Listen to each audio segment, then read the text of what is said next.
Hello and welcome back to another video. Today I'm doing the 25 of 15 mid lane tier list. So if you enjoy content, like, subscribe, and let's get into it. There was only really one actual mid lane focus change this patch, and that was a slight nerf towards Aurelia's health regen. Outside of that, we saw a nerf towards Quinn, which was mostly focused around top lane and her like wave clear breakpoints. We also saw an adjustment towards Corki to try and nerf his aggressive level 9 like power spike, and then like shift it a bit more into power within the other parts of his kit, giving his, I believe it was his E and R slightly better AD ratios. So let's get into it. D tier is going to consist of the same champions. I've removed Yunara as her pick rate quite aggressively went down in mid lane after the first patch of her release. She's performing quite well in the bot lane now. She has a pretty steep mastery curve, but once you put the time into her, she's a rewarding marksman to play. She's not being nerfed for 25.16 either, so I definitely recommend checking her out in the bot lane.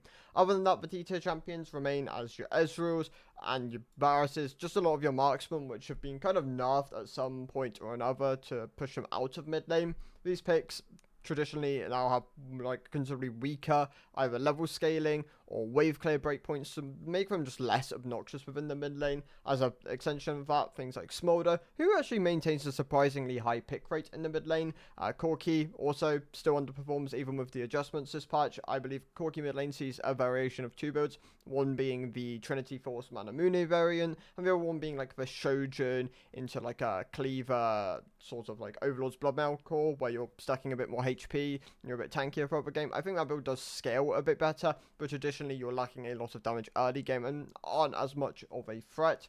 Tristana also sits within the D tier. This champion has also had her kit kind of pushed away from mid lane to make her a better bot laner, so she doesn't like cramp up the competitive like AD mid pool more than anything.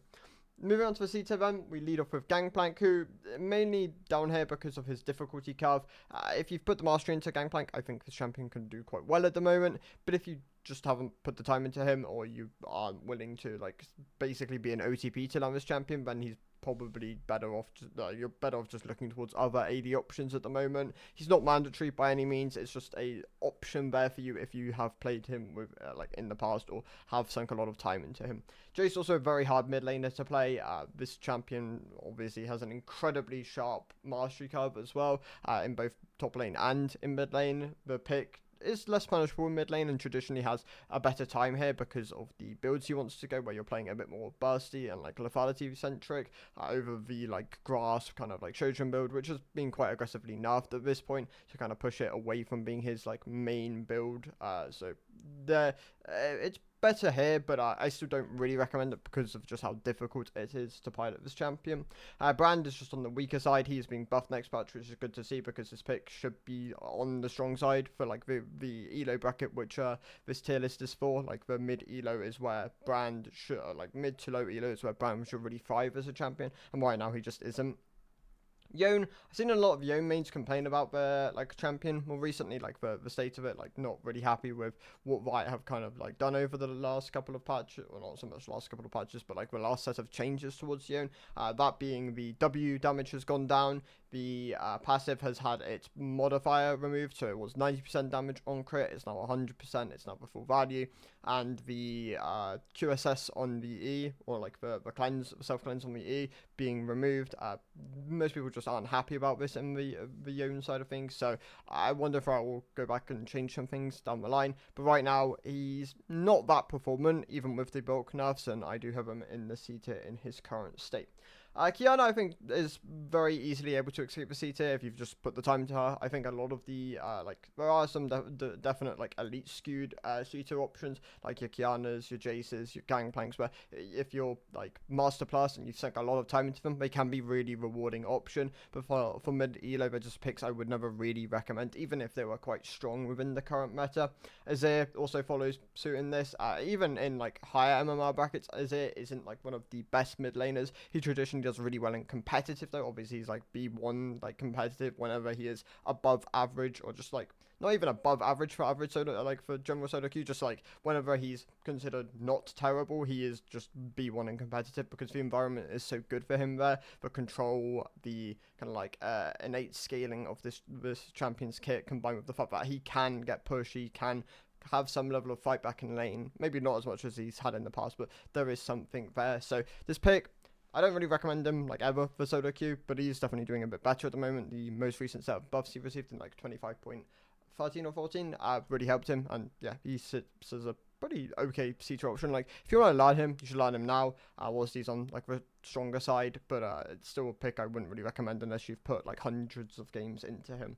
Mel escapes the C tier if you Emax. That's just the main thing of this champion. Most people don't Emax and are playing a weaker champion than other players. They still haven't really addressed this because most people still Qmax, and that is unfortunate because the champion's missing a genuine amount of power if you go if you don't go Emax.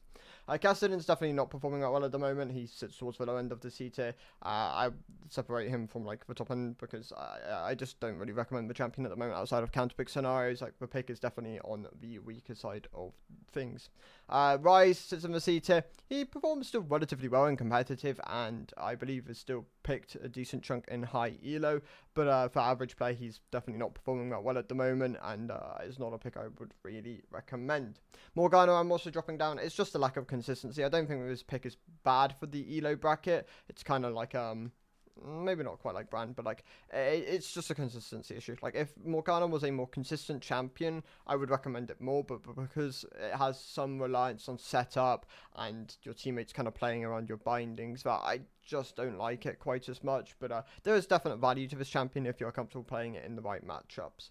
Moving on to the beta event, I'm adding Twitch. So Twitch, AP Twitch has kind of been like catching on for I think ever since like Rattle like really popularized the PTA variant of AP Twitch. It's definitely been doing a lot better. Halo Blade's AP Twitch is not that great. Like it's definitely like Rune Page has overall just lost a lot of power with some of the like the removal of like eyeball collection, for example. So I would recommend going PTA AP Twitch, and I think it's genuinely quite strong. Like, I value Twitch as an AP mid laner because he has the ability to consistently push waves. He has good damage in team fights. He can roam in a non-conventional manner, which can be quite powerful for solo queue. So Twitch, I actually think he's a B tier champion, and honestly, if you're quite comfortable on him, you could easily compete with like the A and S tier options. Other picks within the beta include Garen, who's still not in the greatest of states after the the changes they did to him back along, but with the recent PD buffs, he's definitely seeing more like a mid to high end beta option. Sion, I think is a great Stonewall champion, just lacks agency compared to some of the other options.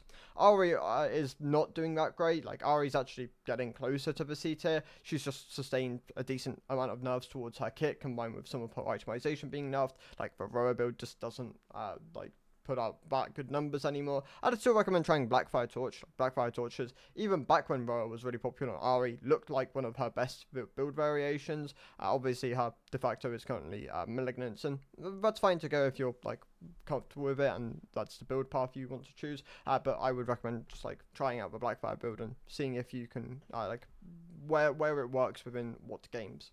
Malphite I have within the beta. I think Malphite as a counter pick can be a really solid option. He is you can also like flex and go like AP as well if the game like allows it, and just like spec into a bit more damage with a bit more agency. Like, that pick can have increased value in most situations.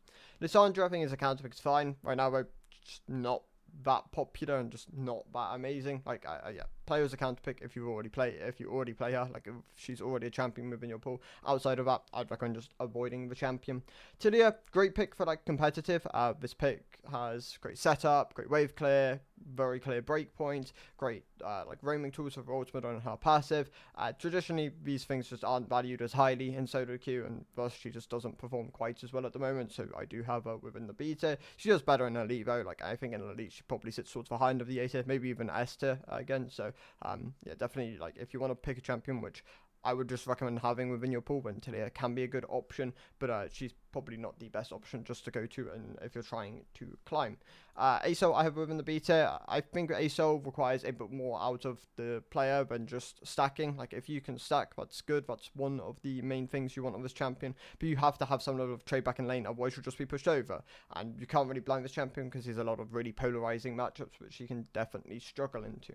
Twisted Fate, they honestly, I want to say overnuffed him. I mean, obviously he's gone back to this state where his perception is that he's really strong still, even though he's been nerfed a couple of times, and his power level is genuinely like getting quite close to back to where it was before he received a lot of these buffs. So That's quite interesting to see. Overall, I don't recommend them as much, but if you are comfortable with the playstyle, you want to play something with a bit more utility, then Twisted Fate can be a good option there for you. Some of your B tier assassins, which can comfortably compete with the higher tiers if you're very comfortable on them, are like your Zeds, your Talons, your LeBlancs, your Akshans. Like these picks, I do think in the right hands can be really good options, but you have to pilot them well. If you don't pilot them well, then you're better off just looking towards other things because they do demand some level of like gameplay. Like you have to be very clear understanding like your lethal thresholds, how you want to kind of play the waves and your roams. Otherwise, you will struggle and just won't be that consistent. Like they are volatile options for a reason, but can be really strong if you've put the time into them. Silas, I have him in the B tier. He's also not performing as well at the moment. The nerfs towards Roa back along did affect him. He does go protobot a lot of the time now though, and you can opt into things like Riftmaker. You can opt into more burst centric builds. Thing is that flexibility, but he's kind of gone back to being this like counter pick reliant champion. Like you want to pick him in good matchups, you want to pick him in good games. Otherwise, he will definitely be weaker than some of the other options at the moment. Gragas is just doing a decent amount better ever since the like changes towards Rocket Bout and some of the other AP items. I think he's been finding his footing a lot better.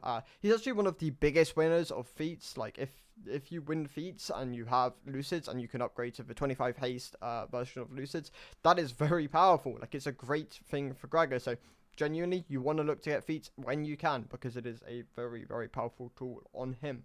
Cassiopeia, really unfortunate for this champion. Like she's obviously kind of being relegated to this counter pick now. I mean, Cassiopeia is probably in one of her least popular states. Like every time I check, she just drops down like in popularity, which is really unfortunate. Ever since those changes back along, where I believe they took away some damage from the champion to kind of give her some more feasible mana costs to open up some of her builds. Except for I don't believe it did open up her builds, and she's still going things like Royal and Surf almost every single game. So unfortunate in that regard, but Cassiopeia, if you're comfortable using it as a counter pick and you already played it before, then I think it can be a good option. If you're not, then probably not the greatest time to be learning Cassiopeia, but she is there as a pick for you. Aurora, ever in the beta, I think this champion is really powerful if you pilot it well, but she's definitely a bit elite skewed in her current state. Her ultimate is a very powerful tool.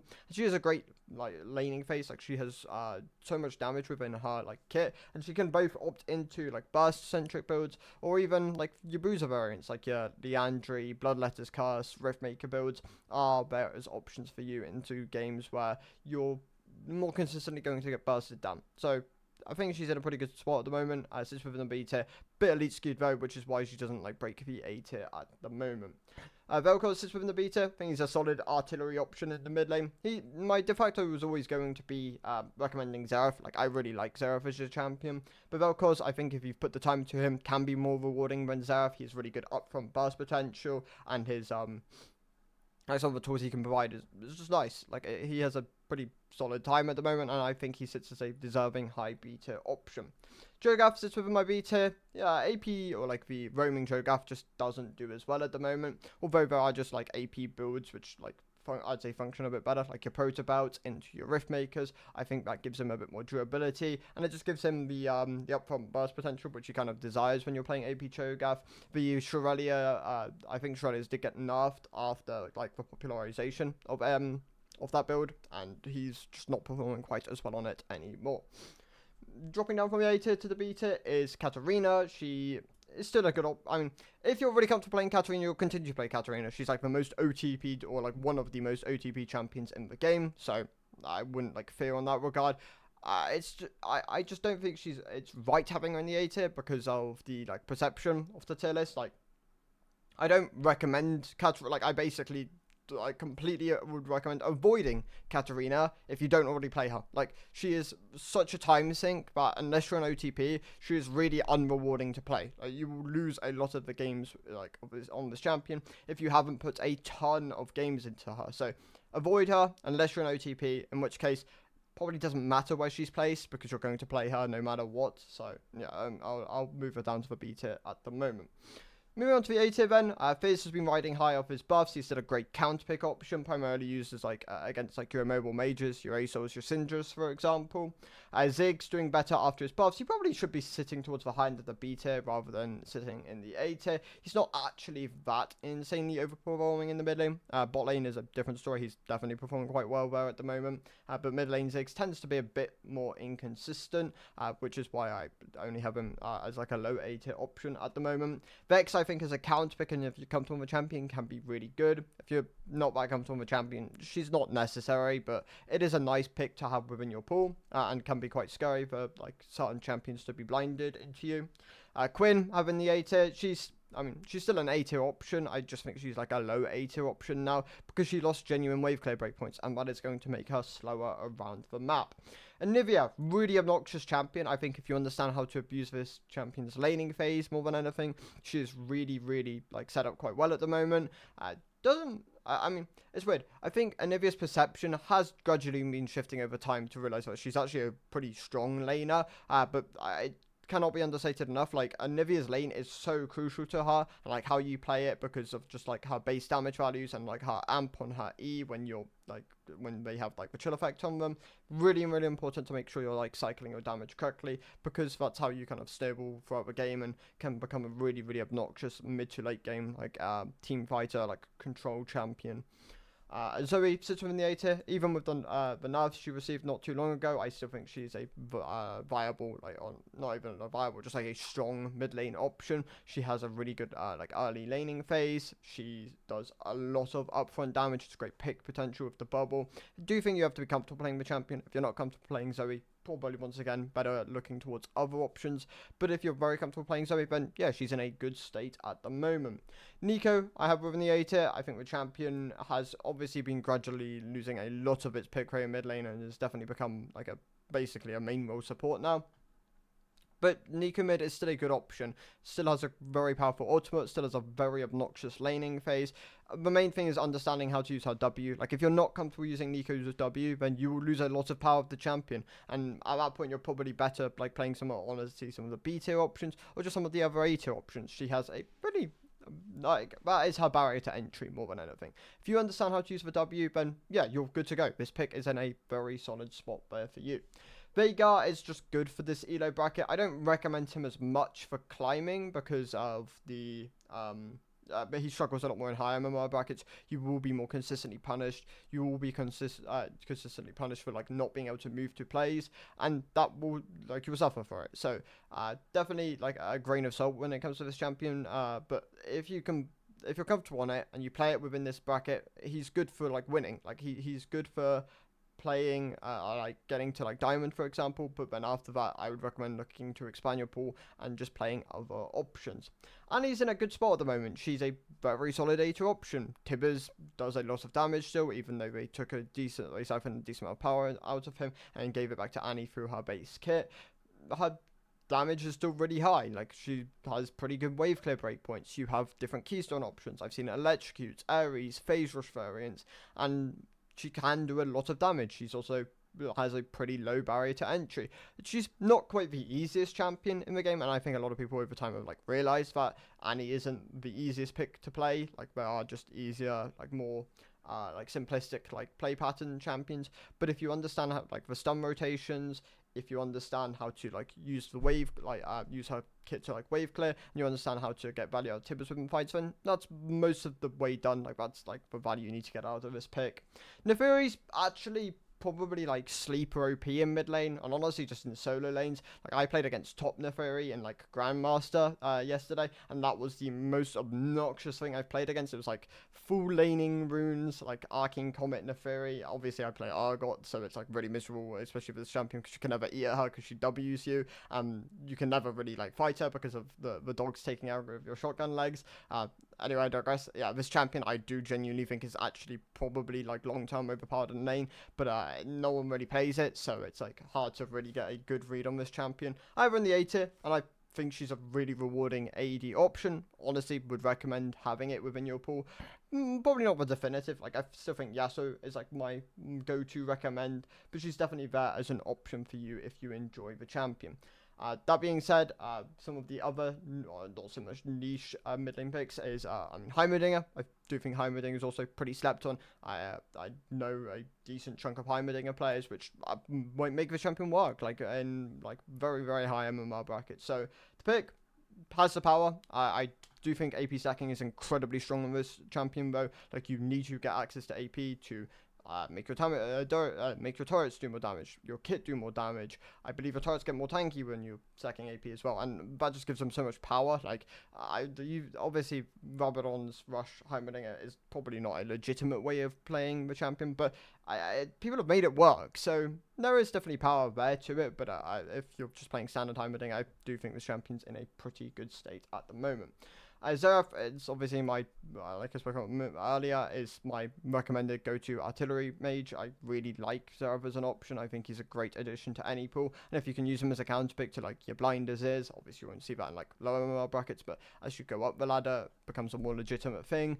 Then yeah, he can be a really good option. Swain is a really overpowered counter pick. Not struggles a bit more blinded. He's obviously quite squishy in lane, not the highest range champion either, so he does have vulnerabilities, but into short range compositions which don't really have the tools to kind of like answer what Swain wants to do. Really powerful pick, so definitely a rewarding A tier option. Recommend having him with your pool. Same goes for Yasuo. I think Yasuo is a great champion to have in your pool, and so many of these like mid to A tier options I actually recommend.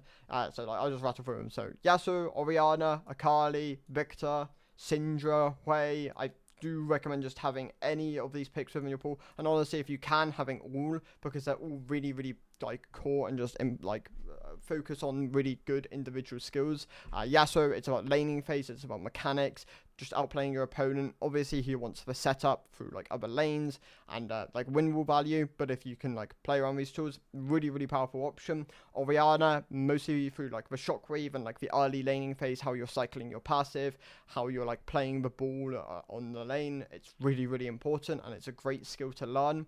Akali, I just think she's the best like generic AP assassin to like have within your pool. Great answer to like immobile squishy team compositions. Victor is probably like low on the lower side at the moment. He's actually not performing quite as well, but still a great option to have. Just making sure you're like CSing correctly, like stacking your passive as effectively as possible, playing team fights correctly with your control correctly with your ultimate and your W, and just spacing and utilizing like the strong early laning phase this champion can provide. So I think all of those skills are really important. Syndra, great for her pick potential. The like upfront burst was also really nice in this champion, and you can play like the extended combat variants of this champion, like your cosmic, your like Blackfire cosmic drive builds still exist. They're still quite strong if you want to opt into them. Hui, also a great AP A tier option. Has loads of range within his kit. Great for stalling out games. Just the tools he can provide are really nice, and I do genuinely rate him quite highly as a champion still, even though obviously the 9 abilities can be a bit more of a barrier to entry than maybe some of the other A tier options here. Redia, I'm dropping towards the lower end of the A tier. She's an incredibly explosive champion, and I basically only recommend her if you're an OTP at this point. Like, I would recommend completely avoiding her if you're not comfortable on the champion, because she's very feast or famine. Might just be the most feast or famine champion in the game at the moment. I would struggle to think of one which is more egregious than Aurelia in her current state. Malzahar, great for mid to low elo. Like, I don't recommend him as much as like the other 2 options, because I just don't believe this champion translates as well into high, and he's definitely not in one of the more powerful states he's been in. Like, he sits as a okay A tier option, or okay, maybe like a good A tier option, but definitely, I mean, yeah, performs like well in this elo bracket, but not quite as well the higher up you go. Lux sits within my A tier. I think Lux is a very slept-on champion. I would recommend learning her if you haven't already. Her laning phase is honestly quite strong. Like, she can be quite abusive if you're cycling passive and you're playing against a champion which has a difficult time either dodging the skill shots or doesn't have the tools to kind of like block the damage. Also, her wave clear is really obnoxious, and she is quite predicated on snowballing. Like, you have to snowball with this champion or she'll definitely struggle, but it traditionally isn't quite hard. It isn't that hard to snowball this pick because of like the tools she has provided within her kit. Moving on to the S tier then, we lead off with Kale. Kale is towards the low end of the S tier purely on the basis that you have to wait a lot of the game to kind of get access to your agency. But if you can just sit in lane, farm up, hit plate, you'll eventually be really strong within the game. You can punish the enemy mid laner for bad roams. Obviously, you are giving up some of that agency early on into the game, but she's incredibly powerful at the moment. There's no doubt about that. The item cost reduction to Rabadon and Nashor, like a couple patches ago, really, really big for her as well. Just enables her to get those spikes so much sooner, and I recommend her as an S tier pick for that. Like, I think mid lane Kale is a genuine great option in her current state. Kennen, also another slept on mid lane pick. Obviously, Splinter showed that it is incredibly strong. Went all the way to like High Chow in Korea. Definitely is a pick. It just has all the makings of a good mid laner, like the range combined with the tools provided through the ultimate, the CC, the like roam potential. Like if you're just looking to like push mid, roam onto sides, roam onto objectives, I think he's a great option for that. Like he can also play sides himself. Like but there's just a load of tools this champion has access to at the moment, which make him a pretty stellar option here. Pantheon is my recommended AD S tier option. I rate him higher than Yasuo now because of the recent Yasuo nerfs, and I think Pantheon as a champion is really good at answering a lot of the kind of like blinded blinded general like mid lane pool. Obviously you can struggle into some of the mages, but you can opt into some MR if you are struggling in those matchups. The main thing is he's a good answer to assassins. Like if you want a champion with point and click CC which can just deny most assassins from ever really getting onto your backline, then he's great for that. He can abuse them in laning phase as well, match roams, just a lot of denial here and a great option for it. My two AP assassin options are Echo and Diana. They've been performing really well in the mid lane for a while. Diana has an incredibly abusive laning phase. You need to get the most out of that, but ultimately it can be a really powerful tool for just like doing a lot of that like upfront damage and like grouping enemies. Echo on the other hand, I genuinely think he might just be the best mid laner at the moment. Like for upfront damage, like for his laning phase, the roams, for like the power of his ultimate. There's just so much going on this champion at the moment, but like enable him to function so well in mid lane. Like his wave clear has been buffed a couple of times and is actually a genuinely decent spot now. So yeah, Echo I rate really highly. Galio I think is a counter pick. Probably denies him from like sitting right at the top of the S tier, but he's really easy to play. Like using him as a counter pick, like don't need to sink a lot of games into him, and like you have the flexibility of builds as well. You can opt into like AP bars, you can opt into tanky variants, and it just gives them a lot to work with. And yeah, the power of his ultimate really clear. Being able to fight objectives with it, being able to look onto sides as well, like your just push and roam strategy can just effectively be mirrored onto this champion if that is something you enjoy playing. And then Vladimir is like my other than Kale, I guess, is like my recommended scaling option. Like if you can get a good laning phase where you can kind of like not really need to interact or can actually interact and just outright win the first 9 levels, getting past that, getting access to haste, getting access to AP enables this champion to scale so aggressively into the game. Once you have like your Lucids and like your either your Rocket Belts or your Storm Surges, it really depends on like what you enjoy going first on this champion. There have been like more tankier variants like your Conqueror with your Riftmaker builds, but there's just loads of things this champion can provide, and I really do recommend them quite highly at the moment. So Vladimir goes to the S tier, but a lot of the top of the A tier, and honestly some of the B tier options, if you're really comfortable with them, can be really good at the moment. Like I've said, the game's actually pretty like what's the term they use? I think they use stale for some of it, but I think it's like relatively balanced. You could say obviously there's certain things which are deemed quite polarizing, and it really depends on like how much of a metric you scale the balance of the game on, because yeah, that can like fluctuate depending on person to person. But the mid lane, I think, is a pretty clear example of this. There's loads of great options there for you, and I think being able to play comfort more than anything over like the meta is really powerful. So thank you guys for watching. I'll see you in the next one. Goodbye.